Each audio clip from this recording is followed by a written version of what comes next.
ওই ঘামটাই হলো শেষ উপসর্গ। দুদিন দুরাত্রির শুধু ঘামছে, হাত থেকে কপাল, কপাল থেকে সর্বাঙ্গ, মুছে শেষ করা যাচ্ছে না। তা হয় সকলেরই শুধু মরণকালে এরকম হয়। ওই ঘামটাই যেন জানান দিয়ে বলে, পৃথিবীর জ্বর ছাড়ছে তোমার এবার। যেদি রোগী নিয়ে ভুগছে এতদিন সবাই, চিকিৎসা করতে পারেনি সমারোহ করে, আর এখন তার জেদ মানা চলে না। এখন অভিভাবকদের হাতে এসে গেছে রোগী। অতএব দুদিনেই দুঃস্ব কাণ্ড। যেখানে যত বড় ডাক্তার আছে সবাইকে একবার এনে হাজির করবার পণ নিয়েছে যেন সুবর্ণলতার ছেলেরা। কদিন আগেই মানুকে চিঠি লেখা হয়েছিল, শেষ অবস্থা, দেখতে চাও তো এসো। মানু এসে পড়ল ইতিমধ্যে, আর চিকিৎসার তোড়জোড়টা সেই বেশি করল। বিয়ের ব্যাপারে মাকে মনক্ষুণ্ণ করেছিল, সে বোধটা ছিল একটু। এসে একেবারে এমন দেখে বড় বেশি বিচলিত হয়ে গেছে। তাই বুঝি ত্রুটি পূরণ করতে চায়। প্রথমটা অবশ্য প্রবোধ অনুমতি নিয়েছে। সামনে এসে হুমড়ি খেয়ে বলেছে, আর জেদ করে কি হবে মেজবউ, চিকিৎসা করতে দাও। তুমি বিনি চিকিৎসায় চলে যাবে, এ আফসোস রাখবো কোথায়? মেজবউ ওই ঘামের অবসন্নতার মধ্যেও যেন হাসে একটু। আফসোস রাখবার জায়গা তবে কাতর হচ্ছ? তবে তো জেদ ছাড়তেই হয়, কিন্তু আর লাভ কি? লাভের কথা কি বলা যায়? মেজবউকে এতগুলি কথা বলতে দেখে যেন ভয়টা কমে ভরসা আসে প্রবোধের। তাহলে হয়তো সত্যিই নিদেনকাল নয়, সাময়িক উপসর্গ। নারী ছেড়ে দিয়েও বেঁচে যায় কত লোক। তাই ব্যস্ত হয়ে বলে, লাভের কথা কি বলা যায়? চামড়া ফুঁড়ে ওষুধ দেবার যে ব্যবস্থা হয়েছে আজকাল, তাতে নাকি মন্তরের কাজ হয়। চামড়া ফুঁড়ে? সুবর্ণ এবার একটু স্পষ্ট হাসি হাসে। নীল হয়ে আসা ঠোঁটের সেই হাসিটা কৌতুকের ঝলসে ওঠে। তা দাও। পাওয়া গেল অনুমতি। এবার চলল রাজকীয় চিকিৎসা। পরে আবার আফসোস রাখবার জন্যে জায়গা খুঁজতে হবে না সুবর্ণলতার স্বামী পুত্রকে। শুধু চিকিৎসাতেই নয়, শেষ দেখা দেখতে আসার সমারোহ কম হলো না। প্রবোধের তিন কুলে যে যেখানে ছিল, প্রবোধের এই দুঃসময়ের খবরে ছুটে এলো সবাই। খবরদাতা বুধো কাঁদতে কাঁদতে বাড়ি বাড়ি গিয়ে বলে এলো, মেজ জেঠিকে বড়ই সত্যি ভালোবাসত ছেলেটা ছোটবেলায়। সময়ের ধুলোয় চাপা পড়ে গিয়েছিল সেই অনুভূতি। হঠাৎ এই শেষ হয়ে যাচ্ছে খবরটা যেন উড়িয়ে দিয়ে গেল সেই ধুলো। তা বুধো বলেছে বলেই যে সবাই আসবে তার মানে ছিল না। বুধো যদি নিজের মা শেষ খবরটা দিয়ে বেড়াতো, কজন আসত? সুবর্ণলতা বলেই এসেছে। এটা সুবর্ণলতার ভাগ্য বই কি? এত কার হয়? তা সুবর্ণলতার দিকে যে এরা সারা জীবন তাকিয়ে দেখেছে। ভাগ্য সুবর্ণকে মগডালে তুলেছে, অথচ নিজে সে সেখান থেকে আছড়ে আছড়ে মাটিতে নেমে নেমে এসে ঘূর্ণিঝড় তুলেছে। এ দৃশ্য একটা আকর্ষণীয় বই কি? তাই তাকিয়েছে সবাই। আর যার দিকে সারা জীবন তাকিয়ে থেকেছে, তার তাকানোটা জীবনের মতো বন্ধ হয়ে যাবার সময় দেখবার স্বাদ কার না হয়? আসেনি শুধু তাদের কেউ। যেখান থেকে সুবর্ণ নামের একটা ঝকঝকে মেয়ে ছিটকে এসে এদের এখানে পড়েছিল, তাদেরকে খবর দিতে যাবে? তাদের কথা কার মনে পড়েছে? কে বলতে পারে খবর পেলেও আসতো কি না? সেখানে তো অনেক দিন আগেই মৃত্যু হয়েছে সুবর্ণর। কিন্তু প্রবোধের গোষ্ঠীও তো কম নয়, তাতেই বিরাম নেই এই দুদিন। এসে দাঁড়াচ্ছে, প্রয়োজনের অতিরিক্ত চিৎকারে রোগিণীকে সম্বোধন করে আপন আবির্ভাব সম্পর্কে অবহিত করে দিতে চাইছে।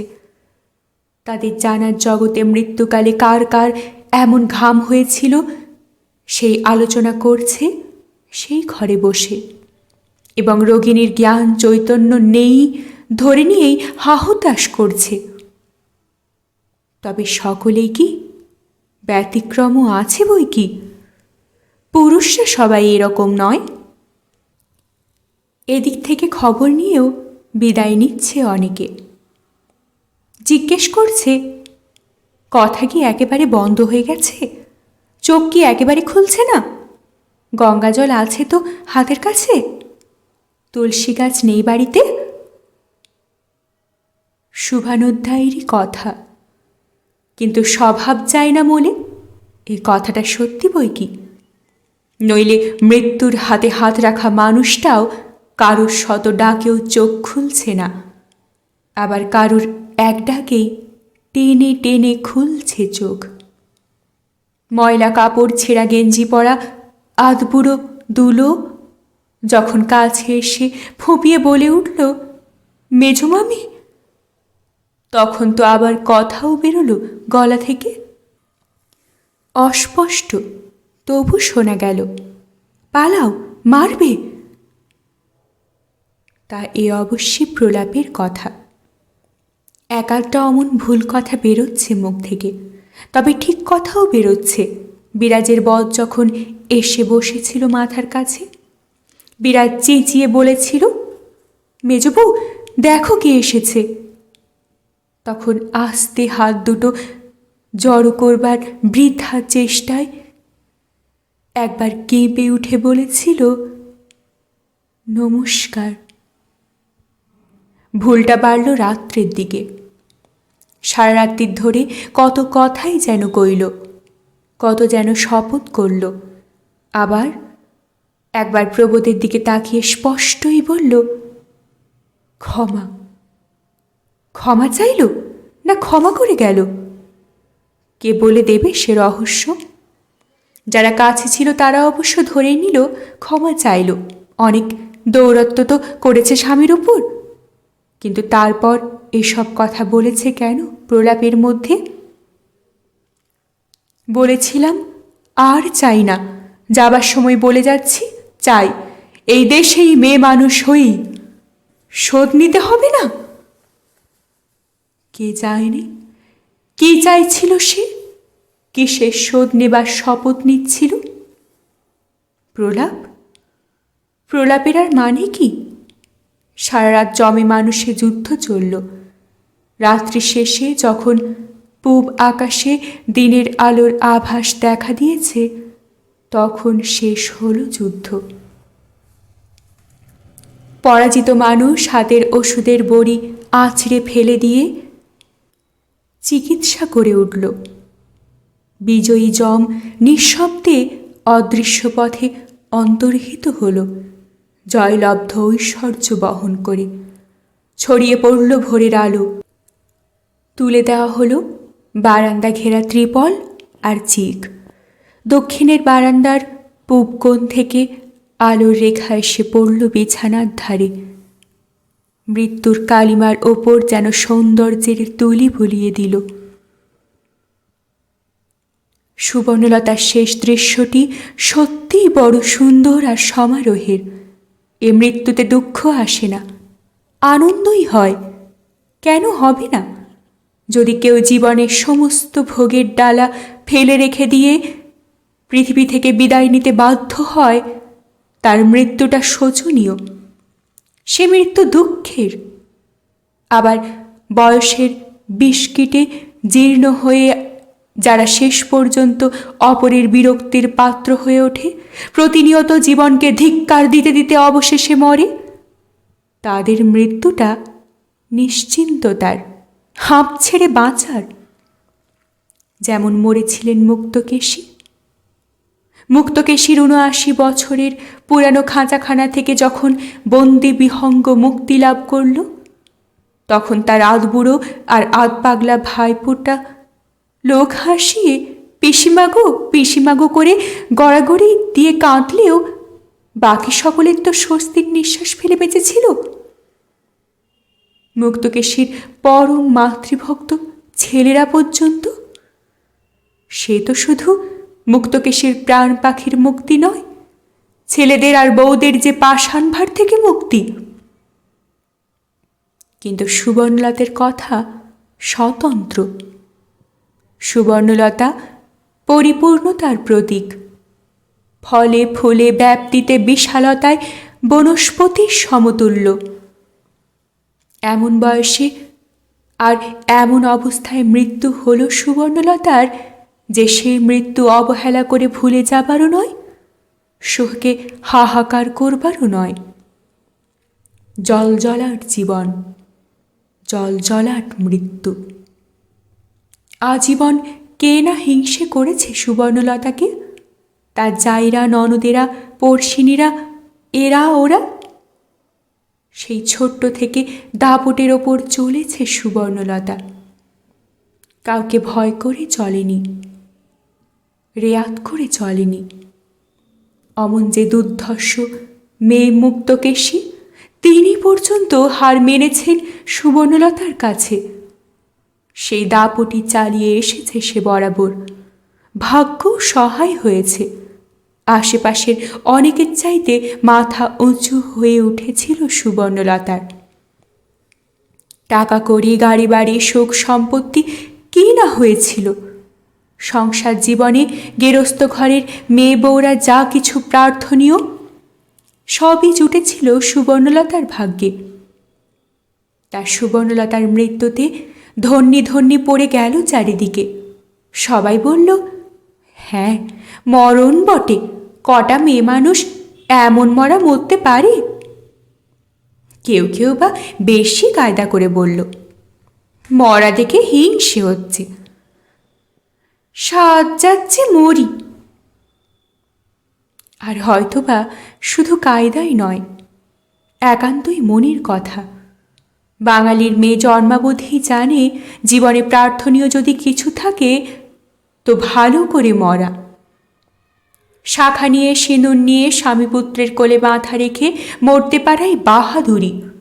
বাল্যকাল থেকে তাই ব্রত করে বর প্রার্থনা করে রাখে, স্বামী অগ্রে, পুত্র কোলে, মরণ হয় যেন গঙ্গার জলে। মৃতবৎসা বিরাজ নিঃশ্বাস ফেলে বলে, সেই যে বলে না, পূর্বে মেয়ে উড়বে ছায়, তবে মেয়ের গুণ গায়। ভাগ্যের কথাতেও সেই কথাই বলতে হয়। মরে না গেলে তো বলবার জন্যই ভাগ্যবতী। মেজ বউ গেল, এখন বলতে পারি কপালখানা করেছিল বটে, এতখানি বয়স হয়েছিল, ভাগ্যের গায়ে কখনো জমেরা চুড্ডি পড়েনি। সব দিকে সব বজায় রেখে ভোগজাত করে কেমন নিজের পথটি কেটে পালিয়ে গেল। তা বিরাজের কাছে এটা ঈর্ষার বই কি? বিরাজ চিরদিনই তা মেজ বউকে ভালোবেসেছে যেমন, ঈর্ষাও করেছে তেমন। বিরাজের শ্বশুরবাড়ি অবস্থাপন্ন, বিরাজের বর দেখতে সুপুরুষ, তবু বিরাজের মনে শান্তি কোথায়? সর্বদাই তো হাহাকার। কাছাকাছি বয়সে একই সময়ে প্রায় সন্তান সম্ভাবনা হয়েছে দুজনের, কিন্তু ফলাফল প্রত্যেকবারই দুজনের ভিন্ন। বড়লোকের বউ বিরাজ, যেই একবার করে সেই সম্ভাবনায় ঐশ্বর্যবতী হয়ে উঠেছে, তার জন্যে দুধের বরাদ্দ বেড়েছে, মাছের বরাদ্দ বেড়েছে, তার জন্যে ঝি রাখা হয়েছে।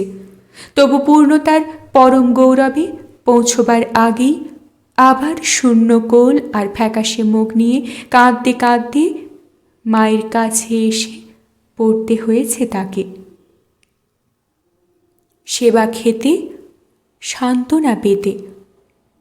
অথচ সুবর্ণলতা সুবর্ণলতার আঁতুড়ে ঢোকবার ঘণ্টা পর্যন্ত দৌড়ঝাঁপ করে বেরিয়েছে।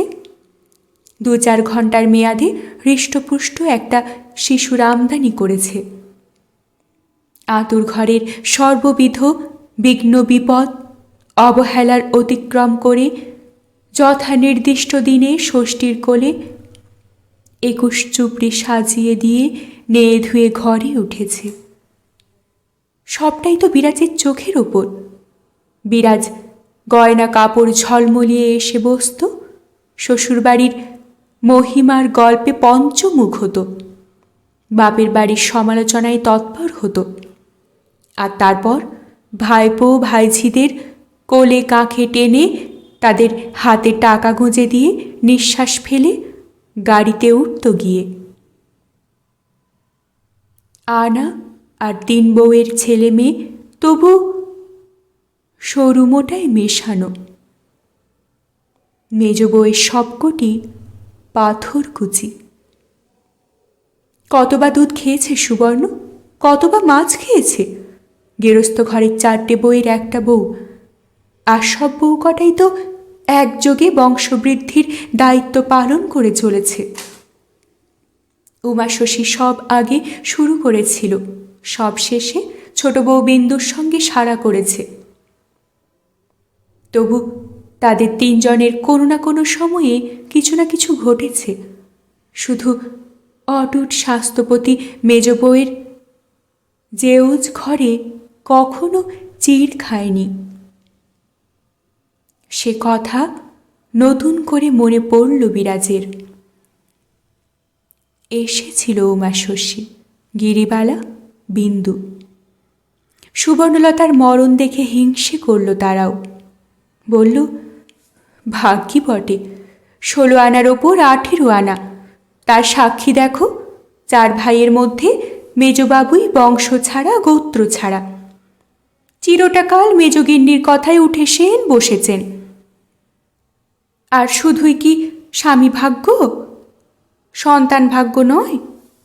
ছেলেগুলি হীরের টুকরো, মেয়েগুলি গুণবতী। ভাগ্যবতী ভাগ্য জানিয়ে মরল তেমনই টুপ করে। টুপ করে কথাটা অবশ্য অত্যুক্তি, স্নেহের অভিব্যক্তিও বলা চলে। তবু বলল। বড় মেয়ে চাপাও কেঁদে কেঁদে আক্ষেপ করে বলল, কর্পূরের মতো উপে গেলে মা, প্রাণ ভরে 2 দিন নাড়তে চাড়তে অবসর দিলে না। ছেলেরা বউরা অবশ্যই বড় ননদের আক্ষেপে মনে মনে মুচকি হাসল, কারণ ঝাড়া হাত পা গিন্নি বান্নি হয়ে যাওয়া চাঁপাকে অনেকবার তারা খোসামত করে ডেকেছে মাকে একটু দেখতে। শাশুড়ি বউদের দূরে রাখতেন, যদি মেয়ে এলে ভালো লাগে। চাপা তখন আসতে পারেনি, চাপা তখন ফুরসত পায়নি। চাপার সংসার জ্বালা বড় প্রবল। তখন চাপার শাশুড়ির চোখে ছানি, পিসশাশুড়ির বাত, খুড়শ্বশুরের উদরি, দেওরপোদের হাম, পান বসন্ত, নিজের ছেলেদের রক্ত আমাশা, হুপিং কাশি। তাছাড়া চাপার ভাসুরঝির বিয়ে, ভাসুরপোর পৈতে, ভাগ্নির স্বাদ, মামা শ্বশুরের শ্রাদ্ধ, আর সর্বোপরি চাপার বরের মেজাজ। পান থেকে চুন খসবার জো নেই। গামছাখানা এদিক ওদিক থাকলে রাক্ষসের মতো চেঁচায়। তামাকটা পেতে একটু দেরি হলে ছাদ ফাটায়। চাপা অতএব মাতৃসেবার পুণ্যর্জন করিতে পেরেই ওঠেনি। ভাইয়েরা যখনই ডেকেছে, চাপা তার সংসার জ্বালার ফিরিস্তি আউড়ে অক্ষমতা জানিয়েছে। তাছাড়া চাপা কোনো কালেই এটাকে বাপের বাড়ি ভাবে না। চাপার সত্যিকার টান তো দর্জিপাড়ার গলি সেই বাড়িটার উপর, যে বাড়িটার ছাদের সিঁড়ি আর গাঁথা হলো না কোনো দিন। তা চাপা সে অভাব অনুভব করেনি কখনো, সুবর্ণলতার মেয়ে হয়েও না। চাপার প্রিয় জায়গা রান্নাঘর, ভাড়ার ঘর, ঠাকুরমার ঘর, জেঠির ঘর। চাপা ওইটাকেই বাপের বাড়ি বলে জানত। চাপা সংসার জ্বালা থেকে ফুরসত পেলে ওইখানে এসে বেরিয়ে যেত। হয়তো সেটাই স্বাভাবিক। চাপার পক্ষে এ বাড়িকে আপন বলে অনুভবে আনার আশঙ্কাটাই অসঙ্গত। এ বাড়ির কোথাও কোনোখানে চাপা নামের একটা শিশুর হামাগুড়ি দেওয়ার ছাপ আছে কি? চাপা নামের একটা বালিকার পদচিহ্ন? এ বাড়িতে চাপার অস্তিত্ব কোথায়? দর্জিপাড়ার বাড়িটা চাপার অস্তিত্বে ভরা। তার প্রত্যেকটি ইট চাপাকে চেনে, চাপাও চেনে প্রত্যেকটি ইট কাঠকে। চাপা তাই বাপের বাড়ি আসার পিপাসা জাগালেই চেষ্টা যত্ন করে চলে আসতো ওই দর্জিপাড়ার বাড়িতেই। ফেরার দিন হয়তো একবার মা বাপের সঙ্গে দেখা করে যেত। কৈফিয়ত কেউ চাইতো না, তবু শুনিয়ে শুনিয়ে বলতো, ঠাকুমা বুড়ির জন্যেই ও বাড়িতে যাওয়া। বুড়ি যে কটা দিন আছে সে কটা দিনই ও বাড়িতে যাওয়া আসা। কবে আছে কবে নেই বুড়ি চাপা চাপা করে মরে। ঠাকুমা মরলে বলছি মল্লিকাটার জন্যেই যাই। সুবর্ণলতা কোনোদিন বলেনি, তা অত কৈফিয়তই বা দিচ্ছিস কেন? আমি তো বলতে যাইনি তুই ও বাড়িতে 5 দিন কাটিয়ে এ বাড়িতে 2 ঘন্টার জন্য দেখা করতে এলি কি বলে? সুবর্ণলতা শুধু চুপ করে বসে থাকত। সুবর্ণলতা হয়তো কথার মাঝখানে বলতো, জামাই কেমন আছেন? বলতো, তোর বড় ছেলের এবার কোন ক্লাস হলো? চাপা সহজ হতো, সহজ হয়ে বাঁচত। তারপর শ্বশুরবাড়ির নানান জ্বালার কাহিনী গেয়েই চলে যেত। আবার কোনো দিন ও বাড়ির খাবার দালানে গড়াগড়ি দিতে দিতে চাপা এ বাড়ির সমালোচনায় মুখর হতো। তখন সমালোচনার প্রধান পাত্রী হল চাপার মা। মায়ের নায়েবি, মায়ের বিবিয়ানা, মায়ের গ্রো ব্রাহ্মণে ভক্তিহীনতা, মায়ের ছেলের বউয়ের আদিক্ষেতা দেওয়া, আর কোলের মেয়েকে আশকারা দেওয়ার বহর, এই সবই তো হলো চাপার গল্প করবার বিষয়বস্তু। চাপা সুবর্ণলতার প্রথম সন্তান।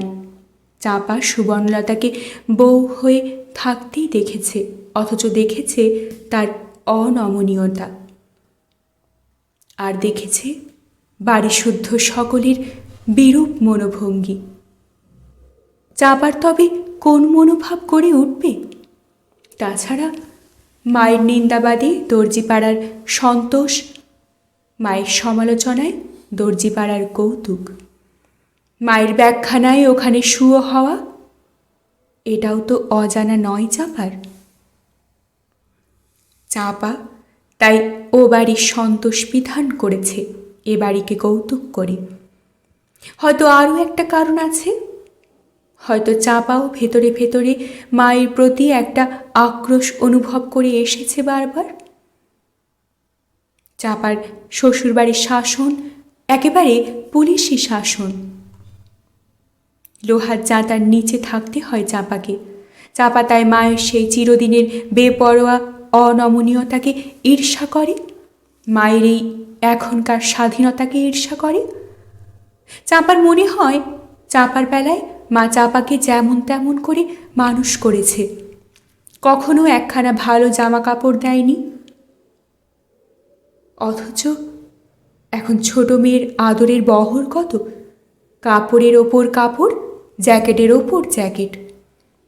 চাপা ক্রুদ্ধ হয়েছে, অভিমানাহত হয়েছে, কিন্তু এখন চাপা কেঁদে কেঁদে আক্ষেপ করছে, কর্পূরের মতো উপে গেলে মা, একটু নাড়বার চাড়বার অবকাশ দিলে না? হয়তো এই মুহূর্তে ওর আক্ষেপটাও সত্য, ওই কান্নাটুকু নির্ভেজাল। তবু ভাই বউরা মনে মনে হাসল। অবশ্যই বাইরে তারাও কাঁদছিল, না কাঁদলে ভালো দেখাবে না বলেও বটে, আর চাপার কান্নাতেও বটে। কান্না দেখলেও কান্না আসে। শুধু সুবর্ণর মস্ত আইবুড়ো মেয়ে বকুল কাঁদল না এক বিন্দু। কাঠ হয়ে বসে রইল চুপ করে। বোধহয় অবাক হয়ে ভাবল, জ্ঞানাবধি কোনোদিনই যে মানুষটাকে অপরিহার্য মনে হয়নি, সেই মানুষটা চোখ বোঝার সঙ্গে সঙ্গে এমন করে পায়ের তলায় মাটি সরে যাচ্ছে কেন? সুবর্ণর বয়স্ক ছেলেরা প্রথমটা কেঁদে ফেলেছিল। অনেক অনুভূতির আলোড়নে বিচলিত হয়েছিল। সামলে নিয়েছে সেটা। তাদের দায়িত্ব অনেকখানি। এখন তারা বিষাদ গম্ভীর মুখে যথা কর্তব্য করে বেড়াচ্ছে। তাদের তো আর কাঠ হয়ে বসে থাকা চলবে না। তাদের ভূমিকা গম্ভীর বিষাদের। শিক্ষিত সভ্য ভদ্র পুরুষের পক্ষেও ও ছাড়া আর শোকের বহিঃপ্রকাশ কি? তবে হ্যাঁ, প্রবোধচন্দ্রের কথা আলাদা। তার মতো লোকসান আর কার? প্রবোধ শোকের মতো শোক করল, বুক চাপড়াল, মাথার চুল ছেঁড়ার প্রয়াস করল, মেঝে গড়াগড়ি খেল। আর সুবর্ণলতা যে তার সংসারের সত্যি লক্ষ্মী ছিল, আড়ম্বরে সে কথা ঘোষণা করতে লাগল। বড় ভাই সুবোধচন্দ্র ইদানিং হাঁটুর বাতে প্রায় শয্যাগতই ছিলেন, তবু সুবর্ণলতার মৃত্যুর খবরে আস্তে আস্তে লাঠি ধরে এসেছিলেন। ধীরে ধীরে বলেছিলেন, লক্ষ্মী ছাড়া হলি এবার প্রবোধ। সেই শোকবাক্যে প্রবোধ এমন হাউমাউ করে কেঁদে দাদার পা জড়িয়ে ধরেছিল যে পা ছাড়িয়ে নিতে পালাতে পথ পাননি সুবোধচন্দ্র। প্রবোধ হাঁক পেড়েছিল, ও দাদা, ওকে আশীর্বাদ করে যাও। সুবোধ বলেছিলেন, ওকে আশীর্বাদ করি আমার কি সাধ্যি? ভগবান ওকে আশীর্বাদ করছেন। প্রবোধের কথায় আরও উদ্দাম হলো, আরও বুক চাপড়াতে লাগল। সেই শোকের দৃশ্যটা যখন দৃষ্টিকটু থেকে প্রায় দৃষ্টিশূল হয়ে উঠল, তখন বড় জামাই আর ছোট দুই ভাইয়েতে মিলে ধরাধরি করে নিয়ে গেল এ ঘর থেকে ও ঘরে। জোর করে শুইয়ে দিয়ে মাথায় বাতাস করল খানিকক্ষণ। তারপর হাতের কাছে দেশলাই আর সিগারেট কেসটা এগিয়ে দিয়ে চলে এলো। মৃত্যুকে নিয়ে দীর্ঘকাল শোক করা যায়, মৃতকে নিয়ে 2 ঘণ্টাও নিশ্চিন্ত হয়ে শোক করা চলে না। আচার অনুষ্ঠানের দরাদরি দিয়ে শোকের কণ্ঠরোধ করে ফেলতে হয়। সমারোহ করে শেষকৃত্য করতে হলে তো আরোই হয়। সুবর্ণলতার শেষকৃত্য সমারোহের হবে বই কি। ভালো লালপাড় তাঁতের শাড়ি আনতে দিয়েছিল ছেলেরা, আনতে দিয়েছিল গড়ে মালা, গোলাপের তোড়া, ধূপ, অগরু, চন্দন এসবের ব্যবস্থাও হচ্ছিল বই কি। এছাড়া নতুন চাদর এসেছিল শ্মশান যাত্রার বিছানায় পাততে। উমাশশী, গিরিবালা, বিরাজ, বিন্দুর দল দালানের ওধারে বসে জটলা করেছিল। গিরিবালা বলল, সব দেখে শুনে মুখস্থ করে যাচ্ছি, বাড়ি গিয়ে ফর্দ করে রাখব, মরণকালে বার করে দেব ছেলেদের। গড়ে গলায় না দিয়ে জমের বাড়ি যাচ্ছি না বাবা। এই কৌতুক কথায় মৃদু হাস্যগুঞ্জন উঠল। জানলার ধারে দাঁড়িয়ে থাকা বকুল তাকিয়ে দেখল, স্থির হয়ে তাকিয়ে রইল। তা ওরা বোধ হয় একটু অপ্রতিভ হল। বিরাজ তাড়াতাড়ি বলল, হ্যাঁ রে, পারুল তাহলে আসতে পারল না? বকুল মাথা নাড়ল। গিরিবালা বলল, মায়ের মৃত্যু দেখা ভাগ্যে থাকা চাই। এমন কত হয়, বাড়িতে থেকেও দেখা যায় না। 2 দণ্ডের জন্য উঠে গিয়ে শেষ দেখাই বঞ্চিত হয়। বকুল ছেলে মানুষ নয়, তবু বকুল যেন কথাগুলোর মানে বুঝতে পারে না। মায়ের মৃত্যু দেখা ভাগ্যে থাকা চাই, দৃশ্যটা কি খুব সুখের? বঞ্চিত হলে ভয়ঙ্কর একটা লোকসান। যে চোখ এই পৃথিবীর সমস্ত রূপ আরোহণ করে করে সেই পৃথিবীকে জেনেছে, বুঝেছে। সেই চোখ চিরদিনের জন্য বুঝে গেল এ দৃশ্য মস্ত একটা দ্রষ্টব্য। যে রসনা কোটি কোটি শব্দ উচ্চারণ করেছে, সেই রসনা একেবারে নিঃশব্দ হয়ে গেল। এ কি ভারী একটা উত্তেজনার? হয়তো তাই। ওরা বড়, ওরা বোঝেন।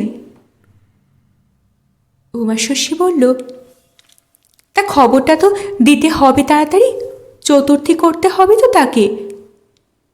উমাশশীর এই বাহুল্য কথাটার কেউ কান দিল না।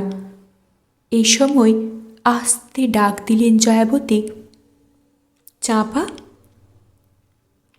সুবর্ণলতার শেষ অবস্থা। এ খবর সকলের আগে তার কাছে পৌঁছেছে, আর সঙ্গে সঙ্গে এসেছেন তিনি। যতক্ষণ সুবর্ণলতা শ্বাসযন্ত্র কাজ করে চলেছিল, ততক্ষণ মৃদু গলায় গীতা শ্লোক উচ্চারণ করেছিলেন জয়াবতী। একসময় দুটোই থেমেছে। তারপর অনেকক্ষণ কি যেন করছিলেন। একসময় চাঁপাকে বললেন, ভাইদের একবার ডেকে দাও তো মা। চাঁপা তাড়াতাড়ি উঠে গেল। ও বাড়ির জেঠিমাকে সমীহ সেও করে বই কি, বিলক্ষণই করে। জয়াবতীর শ্বশুরবাড়ির গোষ্ঠীর সবাই করে। একে তো সুন্দরী, তার উপর আজীবন কৃচ্ছ সাধনের সুচিতায় এমন একটি মহিমাময়ী ভাব আছে যে দেখলেই সম্ভ্রম আসে। বড়লোকের মেয়ে, সেই আভিজাত্যটুকুও চেহারায় আছে। ও বাড়ির জেঠি ডাকছেন শুনে ছেলেরা ব্যস্ত হয়ে কাছে এলো। জয়াবতী শান্ত গলায় বললেন, একটি অনুরোধ তোমাদের করব বাবা, রাখতে হবে। সুবর্ণলতার ছেলেরা আরও ব্যস্ত হয়ে বলল, সে কি অনুরোধ কি বলছেন, আদেশ বলুন। জয়াবতী একটু হাসলেন, বললেন, আচ্ছা আদেশই। বলছিলাম তোমাদের মায়ের জন্যে কালো ভোমরা পাড়ের গরদ একখানি আর একখানি ভালো পালিশের খাট নিয়ে আসতে। এটা ওর বড় স্বাদ ছিল, পারবে?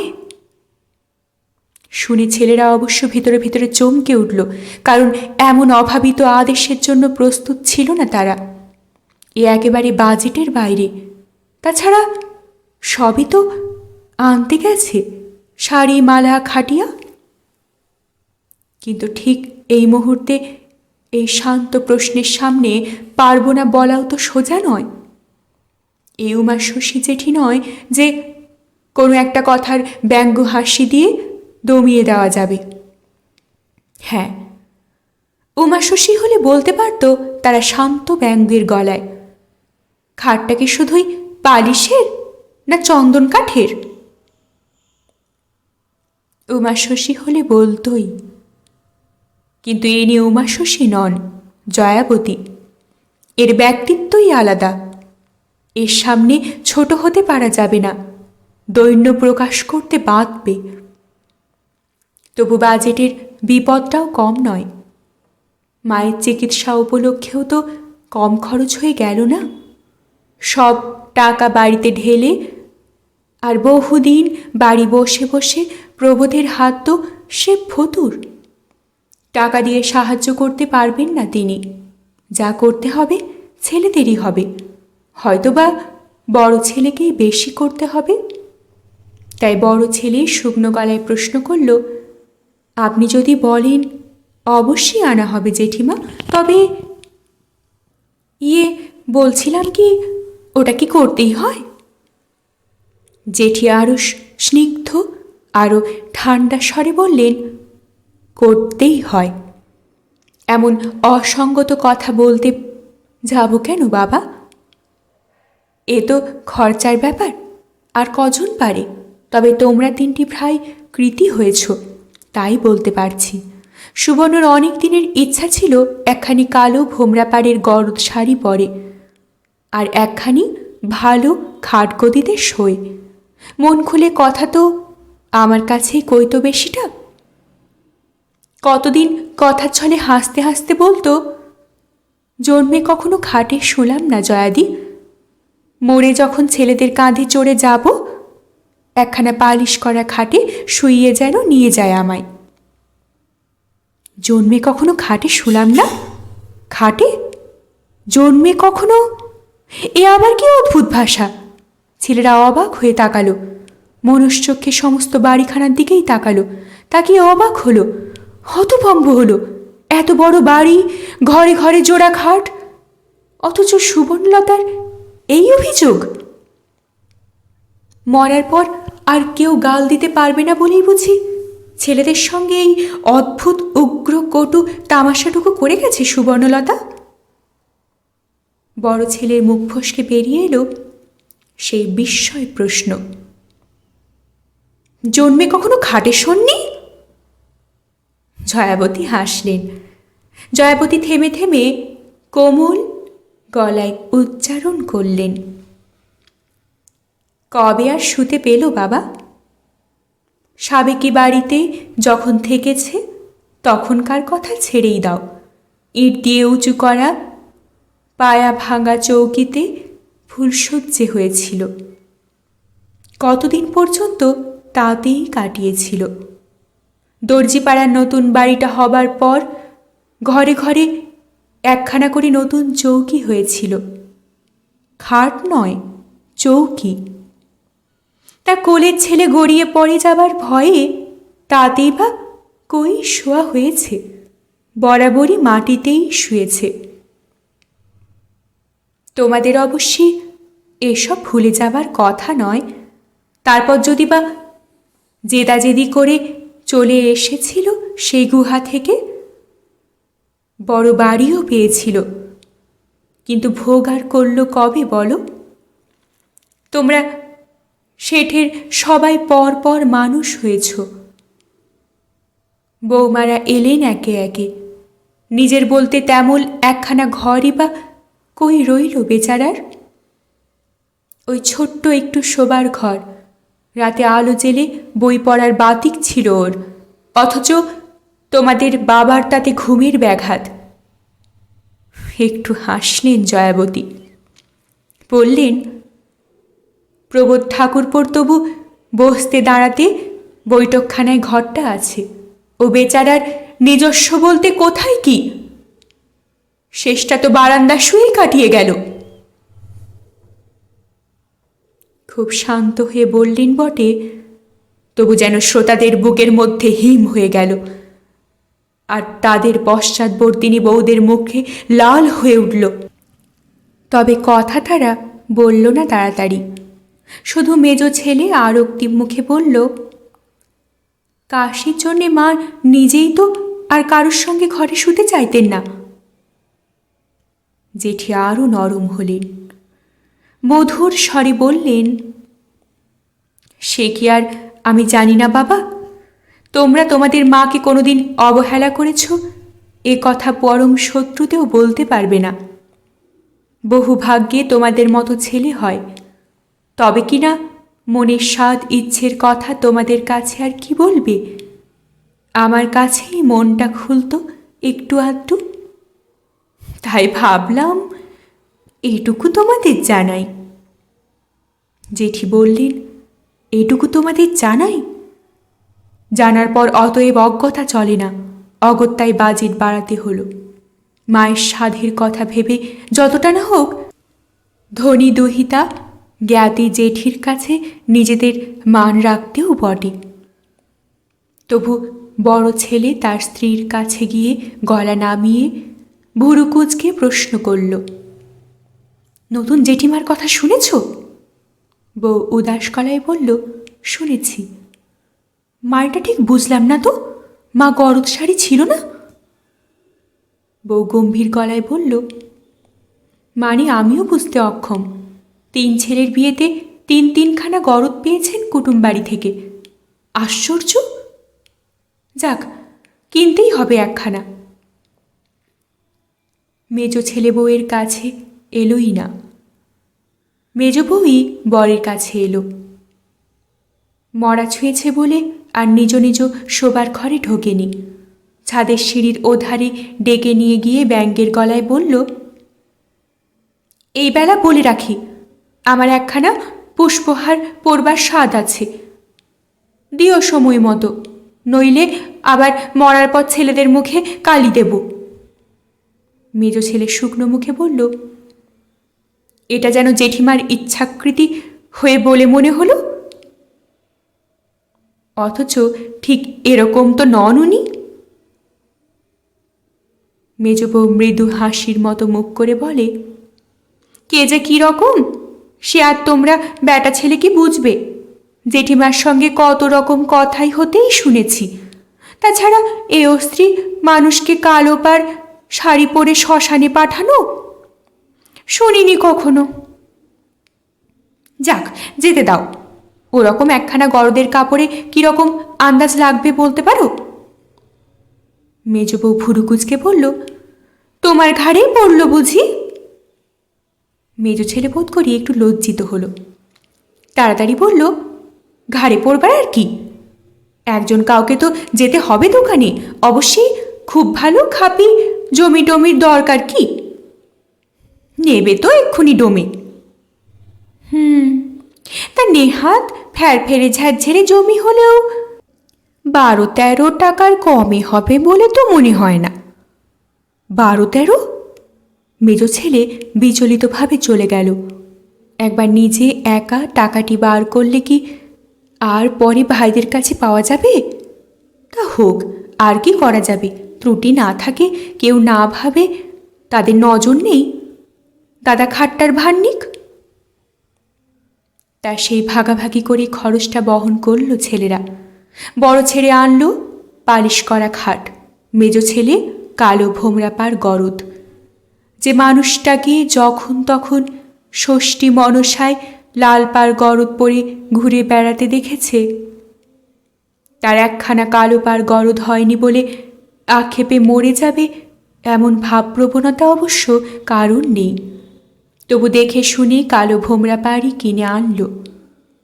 12-13 কেন, 14 টাকা পড়ে গেল। ঢালা পাড়ের চেয়ে নকশা পাড়ের দাম বেশি কিনা?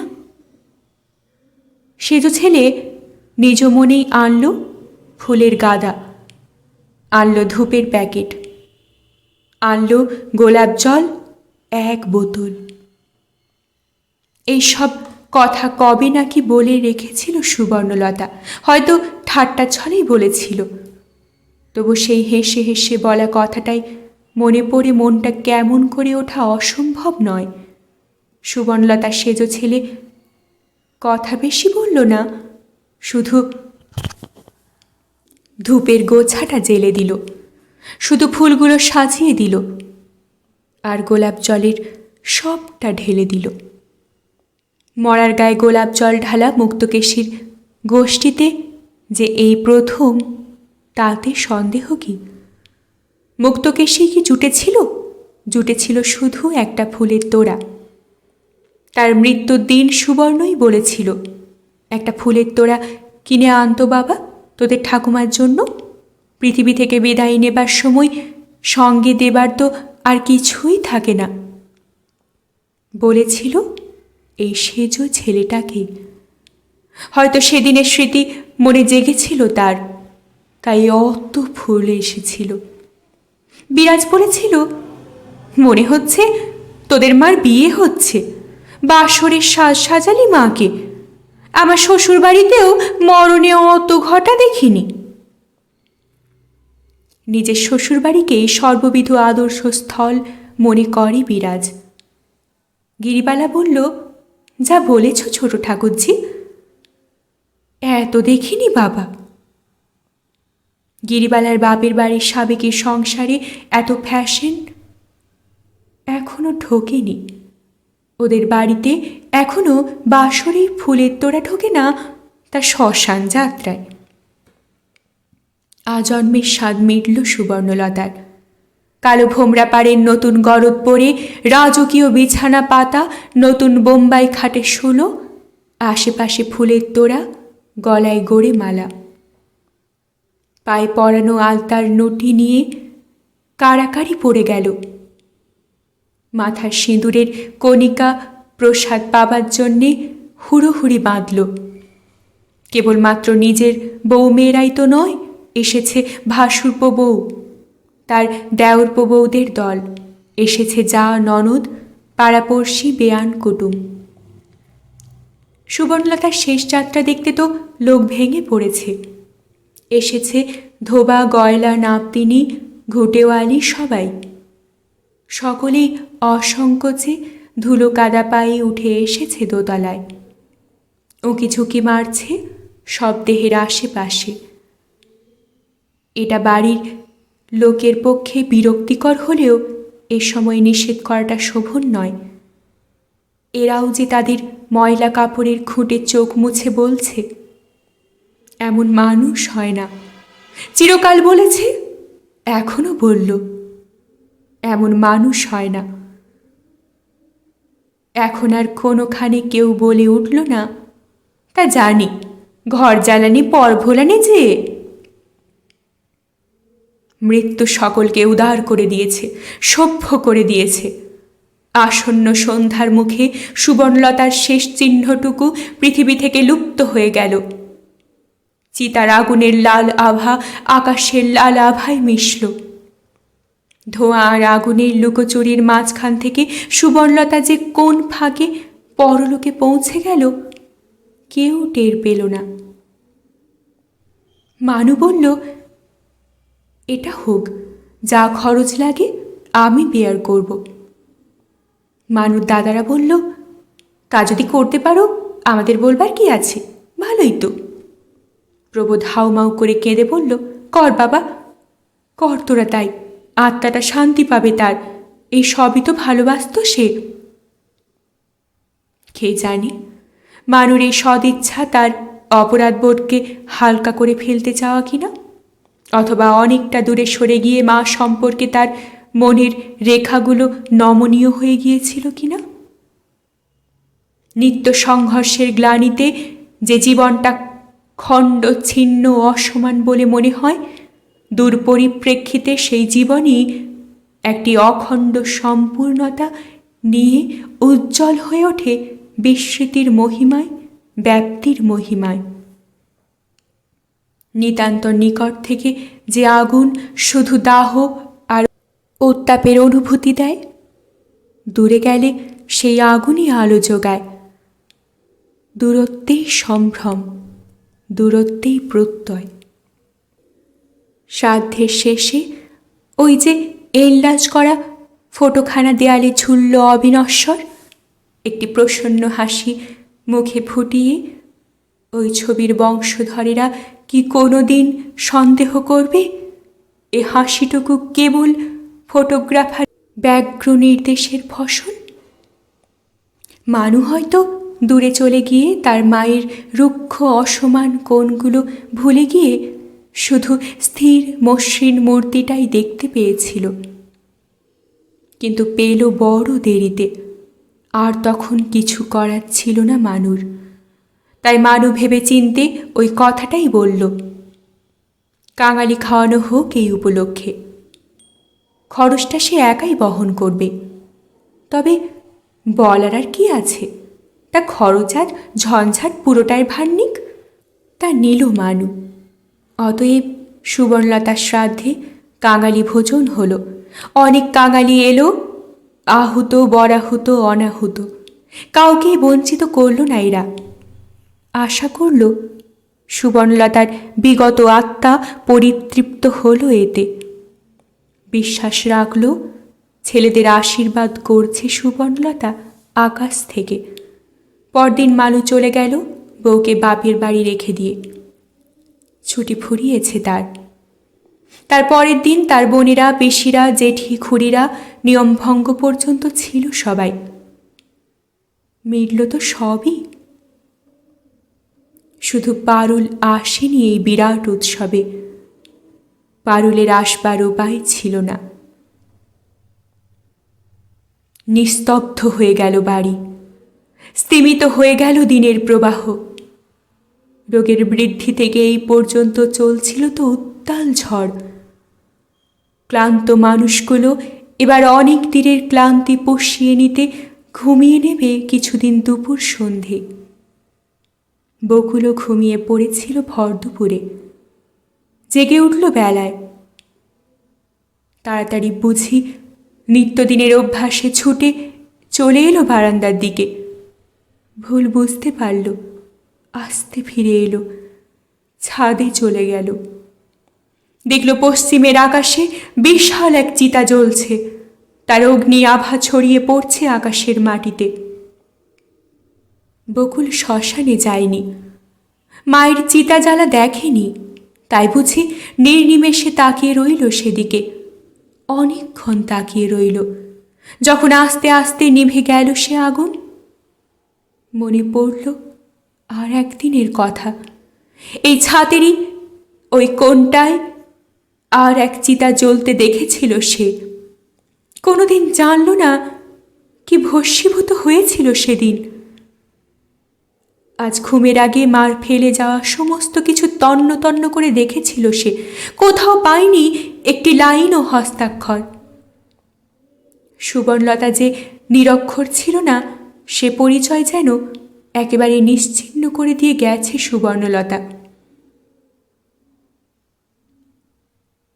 বকুল ছাতের সেই চিতার কোণটায় বসে রইল অন্ধকারে। কড়া নড়ার শব্দে এগিয়ে এসে দরজা খুলে দিলেন যোগুই। অবাক হয়ে বললেন, তুই এই রোদ্দুরে কার সঙ্গে এসেছিস? ঝিয়ের সঙ্গে। ঝিয়ের সঙ্গে একা এলি তুই? বলিসনি?